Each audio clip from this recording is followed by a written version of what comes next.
get started, I'd like to thank our awesome musicians who provided this new track we're using for intro and outro music, my sister Nini Wolf and her friend Tarek Bedlam Sani. Please do go check out their Facebook page for their funk band Hot Cabby at facebook.com/hotcabby and their music studio website if you're interested in booking a lesson at pugetwoodwindstudio.com. Links in the description. And now to the program. Hi everyone, this is Fernanda. I am a technical artist at EA and I'm here with my co-host. And I am Nina Petchprapa. I'm also a technical artist at 343 Industries. So Fernanda, what are we going to be doing today? We're going to be talking about spicy gamer takes. Yeah, we're going to be answering some questions as well as reacting to some opinions or memes about game dev, taken from both developers as well as from the audience side. Yeah, Nina gathered a bunch of stuff for us. This is like super professional now. Thank you for doing this, Nina. No problem. Let's start with the first one. Question is, how excited were you about E3 back in the day? Nintendo Direct? How about now? Nina, I didn't even know about E3/Nintendo Direct when I was in Brazil, I don't think. Maybe I know a little bit about it, but I feel like gamer culture from Digipen is really what got me into it. And like people live streaming E3 announcements and all the hype surrounding it. I remember we would have like projectors set up in the cafeteria so we could all watch it together. That was super hype. That was great. Honestly, right? Same. I didn't know about E3 or Nintendo Direct when I was back in Thailand either. Yeah, I mean, in Brazil, it's really not. I don't know how it is nowadays, but back in my day, it wasn't really a huge thing in Brazil. I guess it's more American centric. Now I'm all about it. I watch it every year, and it's an excuse to get together with my friends. Kind of like the gamer Super Bowl in a way. You know what I'm saying? Yeah, that's a good analogy. It's the gamer Super Bowl. Yeah, and I really love just watching it and together with friends, like even through online, you know, and then like as exciting things comes up, we would just be like screaming away in the chat. It's pretty neat. Yeah, I love like a bunch of game announcements that I have never heard of, and I have no idea what these franchises are, but apparently it's like, oh, game title 5, and I'm like, wait, there were 4 other ones that I've never heard of. Like, what? Yeah, it's a really great way to discover new games and stay updated to the trend, I suppose. Yeah, so, you remember when Sans Undertale was announced for Smash? Do you remember that, Nina? Am I gonna get canceled for this if I say I don't play Smash? And I don't care about it. I don't either, but it's all about the hype. I was so excited. I was so happy for those Smash fans. I was so happy for them. Good for them. Good for them. Yeah. Shall we move on to the next question? Oh, yes. How did you feel about game delays back in the day as compared to now? How did you feel, Nina? Did you get spicy gamer takes? Well, I suppose I'm more sympathetic now that I'm in the game industry. Back then, I was never like the one who would go on the internet raging about all the game delays and whatnot, right? But I would sometimes be upset that like, why is it this way? Like, why are they on top of their shit, right? But now that I'm working on games, I kind of have more knowledge of like what's going on behind the scene, as well as our friends are also game dev. Sometimes we hear like what is actually happening in those certain studios that are delaying their games, right? So I feel more understanding that a game has to be delayed. What about you? Yeah, I don't remember ever feeling super salty. I remember feeling bummed about it, but I don't remember ever being super angry. Nowadays, I feel like when a game gets delayed, I just am so happy for those developers, because if a game gets delayed, you know that shit's bad and they really need it, because a game getting delayed is like almost like a last resort kind of thing when you Yeah. think about it. And it's like a big financial hit for the studio as well. Yeah, it also like affects the trust of your customers on your product. So making that decision, it means that either your devs are completely on fire, or there is something else going on, or the two combined. I just know that when games get delayed nowadays, I just applaud the studio for letting the game developers just survive, which is kind of like what Instead happened of to Animal crunching them to Crossing. death. Yeah, absolutely. Yeah. Do you usually buy games like on launch? Depends on the game. Last game I bought that was on launch, I think Hades was the last game I bought on launch. Nice. Yeah, good game, by the way.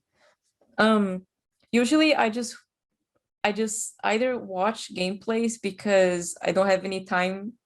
I don't have the mental energy after work to play games anymore, like games that are like 50 hours long. Or I just wait for the price to go down a little bit, Yeah. like I did with Civ 6. I bought Civ 6 after a while that it was out. Yeah, honestly, there are like a few games that I was very excited for and pre-order or bought on launch, like Hades as well. But yeah, a lot of the time I also wait for the sales for the price to go down, whatnot, to purchase the game, because I'm not loaded. Neither am I. And I would never pirate a game, because that's just not something that you should do. That's bad. But yeah, like games are expensive and I want to give them my full support, but also I'm not made out of money. Sorry, guys. Yeah, like Steam sales is a great way, and Humble Bundle. These are great ways to get like games for cheap. And next question is, do you feel less excited about announcements these days? I feel like I it's not that I get less excited. I think I just do a better job of knowing what my tastes are and like what games I prefer. Because there are so many new games being announced these days, and that's not a bad thing. I think that indie studios and like Kickstarters are making it more making it easier for new games to come to life. But yeah, it's a lot. So I just feel like I get to choose a little bit more and be a little bit more picky about which things I get excited about, if that makes sense. Yeah, makes sense. How do you feel? You mentioned Kickstarter. I just saw something that I was very confused. So Capcom on Monster Hunter page, they announced Monster Hunter board game, but it's on Kickstarter. And I'm just so confused why Capcom is not funding this game. Is like, Capcom... why Kickstarter? That is kind of weird. Yeah. Is Capcom not owned by any publisher? Isn't Capcom the publisher? Wait, why would they need to kickstart a game? I'm confused too. What? Yeah, I don't understand. Capcom. Yeah, they are the publisher. Are they running out of money? Are they broke? But like, couldn't have possibly be, right? Because I think the newest Monster Hunter game, the Monster Hunter Rise, isn't it doing well? I feel like everyone's talking about it and is playing it. That is anyway, that was just some tangent that I was curious about. Do you know about Capcom kickstarting? Call in. Let us know in the comments below. Yeah. As for me, for this question, if I feel less excited about announcements these days, I think it's just about the same, because it really depends on what game you're talking about. If it's going to be the title that I'm hyped about, then yeah, I'm still as excited. If it's some genre that I don't play, like, okay, no shade on people who play this genre, but like, I don't really play sports game. So like, if there's a very hype title that is coming out, I'm just as indifferent about it. Yeah. Next People question. It's more of like a controversial statement more than a question. Yeah, so from this point, it will be more like opinions and statements that we found online. Okay. Spicy gamer take. QAs are not game developers. What do we say to that, Nina?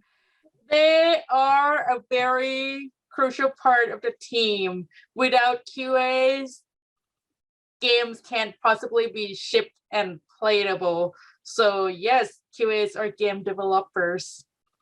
I don't understand. Do people just do they just expect programmers to like program something and then it just works? Like, how can they think that people testing and like making the quality assurance of a game are not important? I don't understand it. See, I think it's the misunderstanding of what game devs means, right? Because some people don't think that artists are game devs. They just think that like, oh, game devs are people who are like working in the editor, putting things together, or doing the coding that goes into the game. I think that's what this opinion stem from. Well, those people are stupid. Should I keep that That's in? an opinion. Absolutely, keep it in. I'll say it and I'll die on this hill. All right.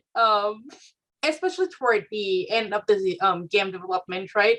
QAs are like so important to make sure that things that we like made and we think that it looks amazing, gorgeous, work well, actually do what it's supposed to do or look how it's supposed to look in the game. Because when you put things that work well individually together, it's just prone to breaking. Unexpected things happen all the time because each components interact with each other in an unexpected way. There's also a lot of, I don't want to say bureaucratic work, but like, they have to write what the bug is. They have to put it in Jira a lot of times. They have to write the steps to reproduce the bug. They have to say which build it's in. So it's a lot more technical than people think. Yeah, absolutely. Nina, a question, like legit question now. Yeah. Is there a difference between QA and tester, or are they basically the same thing? I think that, you know what, I'm not entirely sure either, but I think QAs are more technical. Like, they would do all sort of things that you said, right? But in a way, they are also a tester, right? Because they would play through the games. However, if a game tester can just be, someone that they invited over to play through the game and maybe like give some feedback and doesn't have to write up bugs and whatnot, I think. I wonder if the tester is more for like the overall gameplay emotional experience and the QA is more for like actual bugs and problems in the game. You know what I'm saying? Maybe. I don't know. Oh, I feel like we should have an entire episode know. with QA. We should just invite a QA person and have an episode with them or something. You know what? Okay, one thing for sure that I would like to say is QA are definitely testers because they test the game, right? And they can give feedback on everything as well as writing up bugs. But now that you mentioned, I'm not entirely sure what testers entail. Yeah, we gotta, like I said, we gotta get a QA person in here and just interview them for a little bit. Yeah. Yeah, whole episode on QA because QA deserves it. They are cool people who point out things that we can't see. All right, next one is a meme. So, doctors. Googling stuff online does not make you a doctor. Programmers, and it's a picture of the monkey puppet just kind of like look toward the camera and looks away and averted the eyes. Sometimes I forget like string methods in Python and I have to look them up because I forget. I don't think there's a single program I've written so far that I didn't Google something up. Yeah, Same. I mean, if I write like 2 lines of code just to do something very quickly in Maya, I feel like I don't need to. Sure. But If it's like that, but if I'm actually writing a tool, I think I always look something up. yeah, I feel, you see, oh, here's the thing. Like when I was, I don't, were you in that class, like the Python class in Digipen? Yeah, I took it. Like programming classes where they give you exams where it's not open book, I feel like it's really stupid because programmers look online all the time for answers. So like expecting students to know like programming language syntax or like other things like just from their brain, it just doesn't make any sense. It's like completely unrealistic. Yeah. My boyfriend is also a programmer. And yeah, I see him Googling stuff very often too. So it's not just game dev. Yeah, the saddest thing in the world is trying to find an answer in Stack Overflow, and then like you see something that completely matches what you're looking for, but there are no answers in the forum. Oh no. Oh, I it's the feel the worst. pain. Okay, Next, next one. Mei. When the code that crashed yesterday is working perfectly today with the same code base. Yep, I've seen it happen. Can't explain why. It's a mystery indeed. Do you know what's also funny? Yeah. When the code that worked yesterday crashes today with the same code base.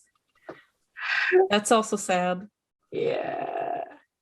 You just feel that dog meme, like they're just sitting in the house on fire, drinking coffee and said, this is fine.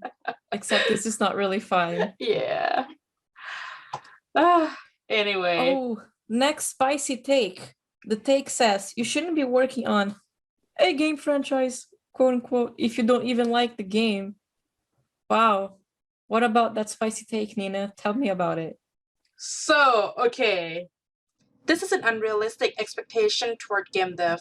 Let's just say you have a AAA studio with let's say 1,000 people working in it, right? How can you possibly find 1,000 people who are diehard fans of the games who fit all the specification of each roles that will fit into that studio to make the freaking game, right? You just can't. So you just gotta find the people with the skill and have them make the game for you regardless of their preference. However, I understand, okay, if you are, let's say, designers, right, of the game, you at least you have to have played the games in the franchise before you come work.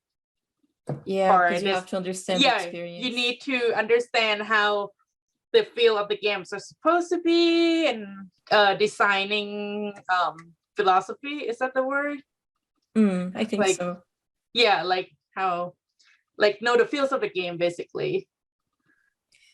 Yeah, you don't, and even so, you don't necessarily have to like the game. On the contrary, if you don't like that franchise that you're working for, maybe you can look at it at a more critical view, I think. Yeah, I feel like when I started applying for jobs in the industry and I got a few interviews, I always tried so hard to be like, wow, I love your game. This is my dream studio. I played all of your games. And I'm like, yeah, I need a job and I want to get paid. And I feel like the best studios to work at are the studios where people are understanding of that. I work with a lot of people who, I mean, they play our game and they like our game, but they're not diehard fans of our game. They have families, they have other things to do with their lives. Yeah, I mean, I play the game that I'm making. I'm not level 80 on it like some people are. I'm busy making the game. Wow, but honestly, it would be a dream if I get to work at my dream studio someday. Don't you feel like it would kind of ruin the magic a bit? How do you feel about that? Maybe it would. I don't know because I haven't experienced that. But it would also be pretty amazing to be a part of that magic, to be the one who make that magic. Yeah, that's true. I wonder if that sounds kind of dark, but I wonder if some studios take advantage of that to like offer people less. Like, oh, we are your dream studio. If you're super passionate about us, then you should take this slightly lower wage and these slightly shittier benefits because we are your dream studio after all. You know? Does that happen a lot? I mean, I stay away from that kind of mentality, so I don't know. All right, let's look at the next one. This quote says, "Look at Horizon Zero Dawn and look at what Cyberpunk faces.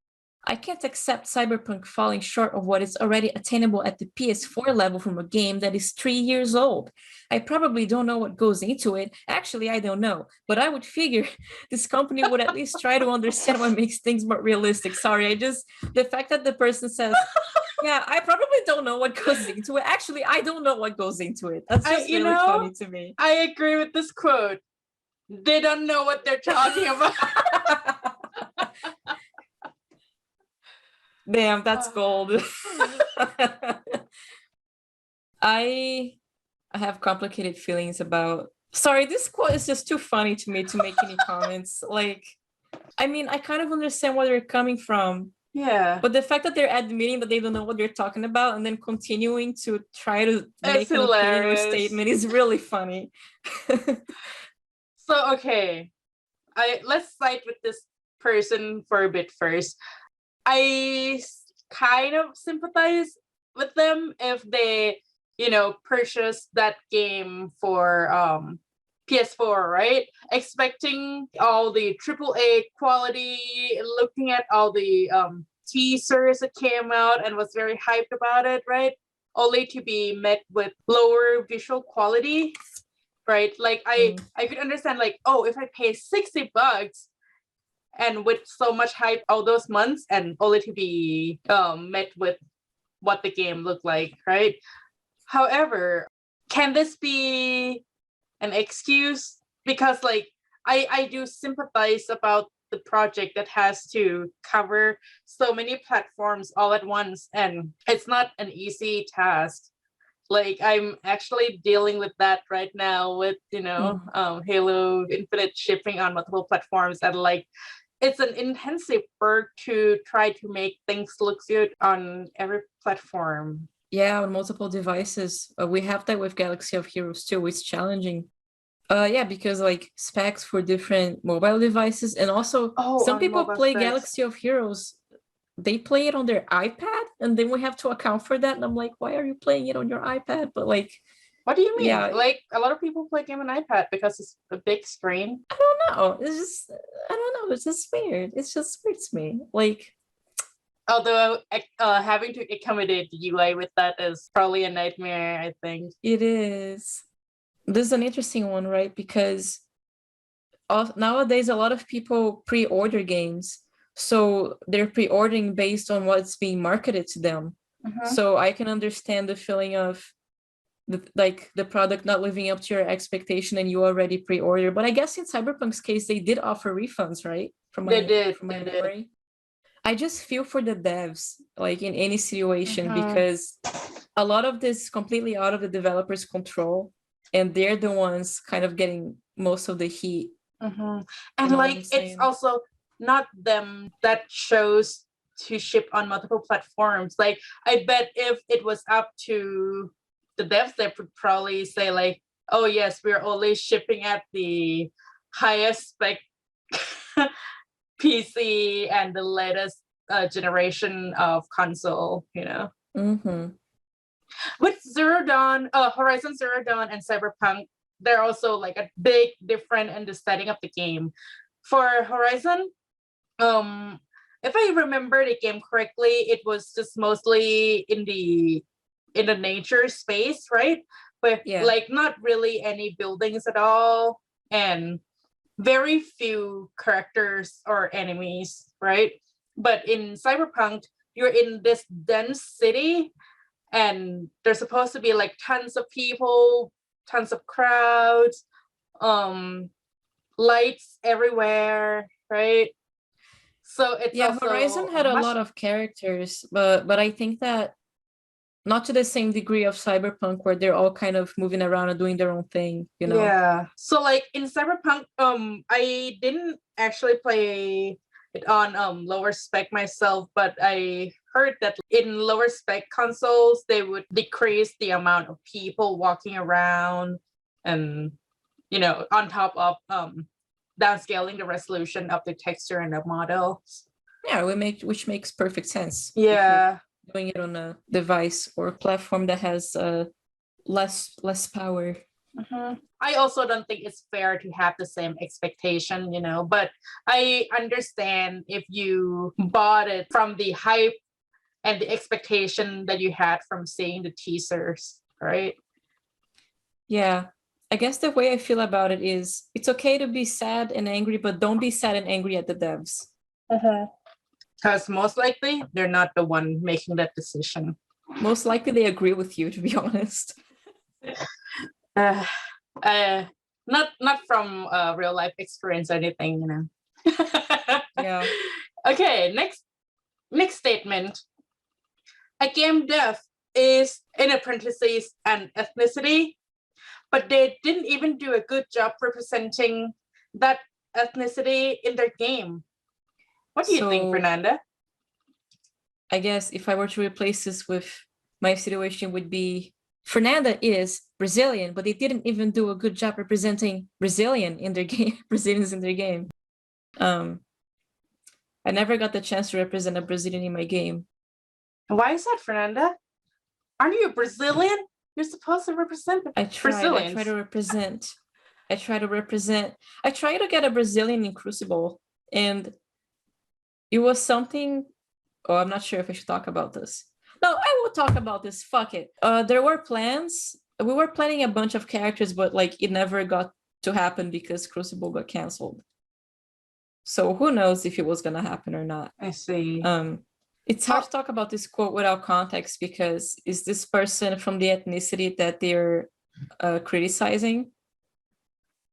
I don't know about the person who made the post. Honestly, the bigger the studio, the less opinion you can have, right? Especially if you're not on a character team. And even if you're on a character team, most likely you'll have to go with whatever the vision from the top. Your job is to not to realize your dream, but to realize their dreams. Yeah, it's really frustrating to think about because in previous studios, I have fought for character designs that represent other ethnicities as well as different female body types. I fought for that specifically, but at the end of the day, a lot of developers try to push for that, but they're not the ones making the final decision, right? Yeah. Reminds me also of Overwatch concept art. So many, I remember there was a design for Mercy where she was a black man, and I thought that was really cool. Yeah. But they ended up going with the Blizzard white woman face. The stereotypical delicate white female.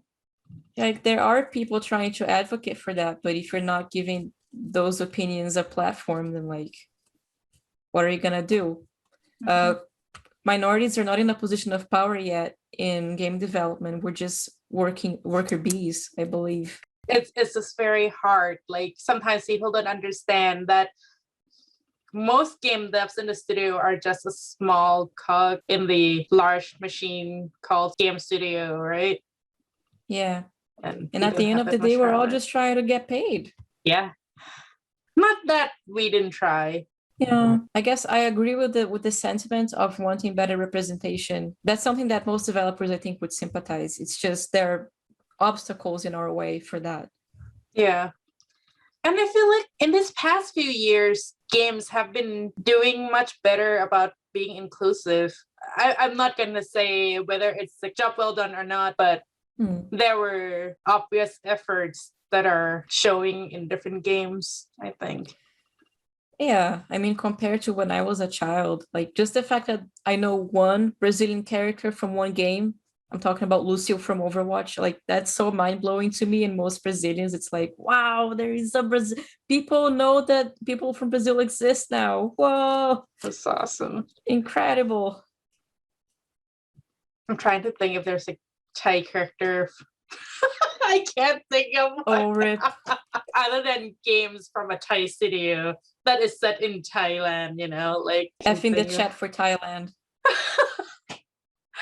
Anyway, let's move on to the next question. The quote says, the industry is by far too secretive, which has led to a culture where people don't actually know how video games are made or why decisions get made the way they do, which creates an enormous disconnect where players think they understand things that are completely wrong. And I absolutely agree. Really? Kind of like what we were talking about earlier, where like a lot of developers try to push for change, but people don't really understand how that hierarchy works. So they think that it's the developer's fault that minorities are not being represented, for example. Okay.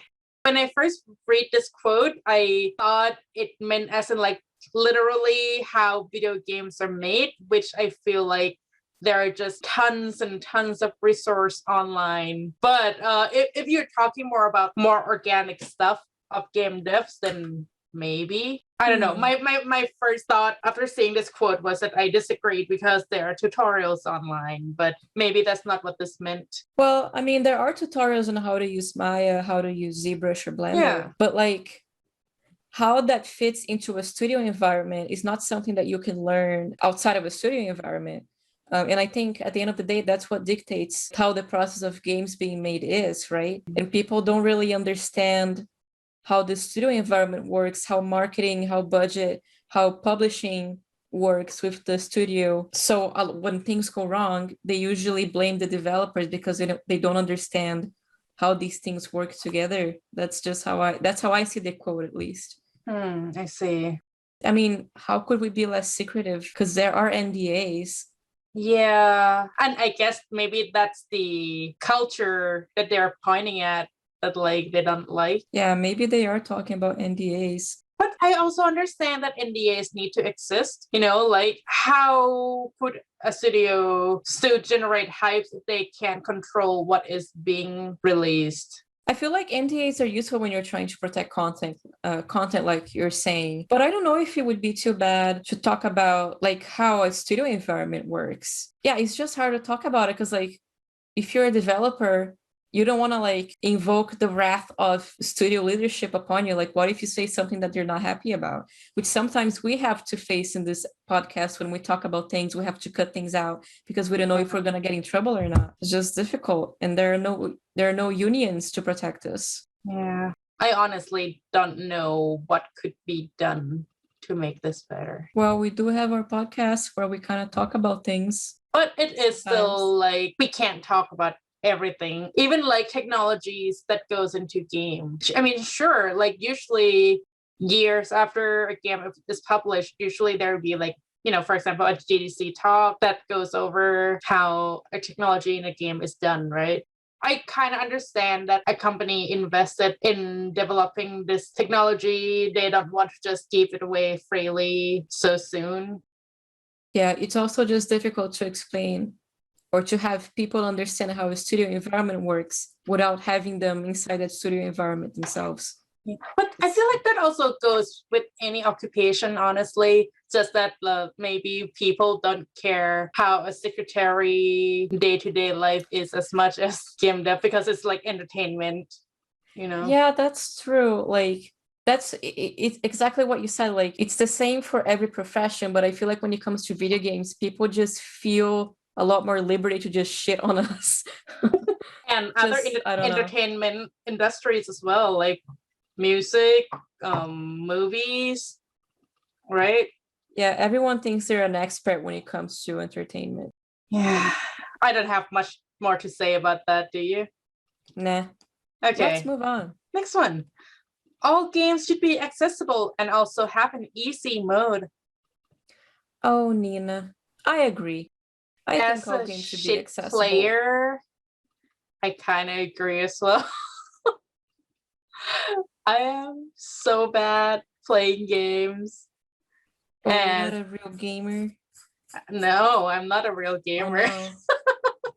I mean, first of all, for disability and accessibility on that matter, like I totally agree games should be accessible and they should have accessibility options. In Yes. fact, I think we should have an episode about accessibility. I think would be very interesting. Oh, dude, like how was it Ghost of Tsushima that have like colorblind mode? Witcher 3 also had a colorblind mode. That's awesome. Mm-hmm. And I've Easy heard mode. that like some games, like some blind gamers were able to play just based off of the sound cues and controller vibration. I think that was for The Last of Us 2, wasn't Was it The Last of Us? I think it was The Last of Us 2 that had like super incredible accessibility options. That is amazing. But that being said, not every game has the budget to do that. It's totally understandable, in my opinion anyway, that, smaller studios don't have the budget to do this. Mm-hmm. What do you think, though, that like Dark Souls developers would say that, yeah, the game's supposed to be hard and feel hard to convey the story, and so there's not an actual easy mode? That keeps people away from Dark Souls. And I mean, I love Dark Souls and I love Bloodborne.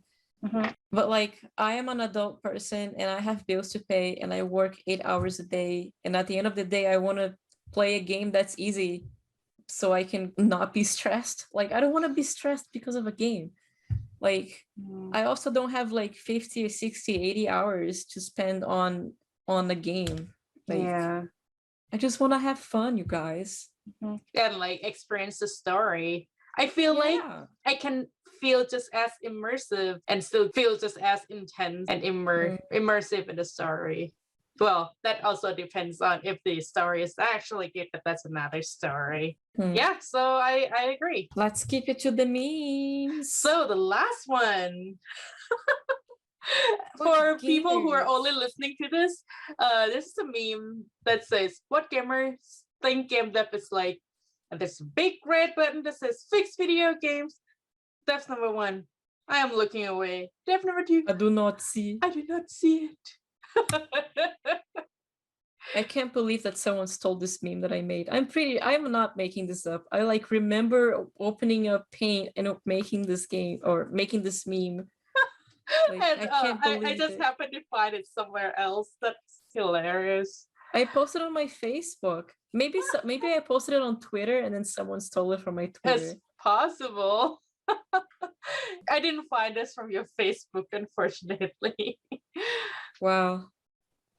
Do you have anything to say since you made this? I have something to say. I see the big red button to fix video game and I will not press it. Be mad, gamers. Be sad. Die mad about it.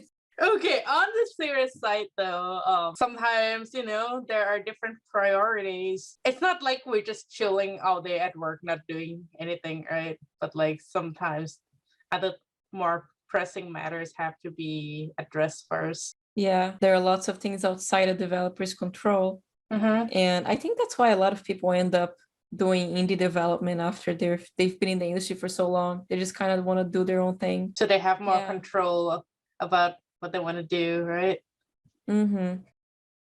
Yeah, video games. I used to play them when I was a child.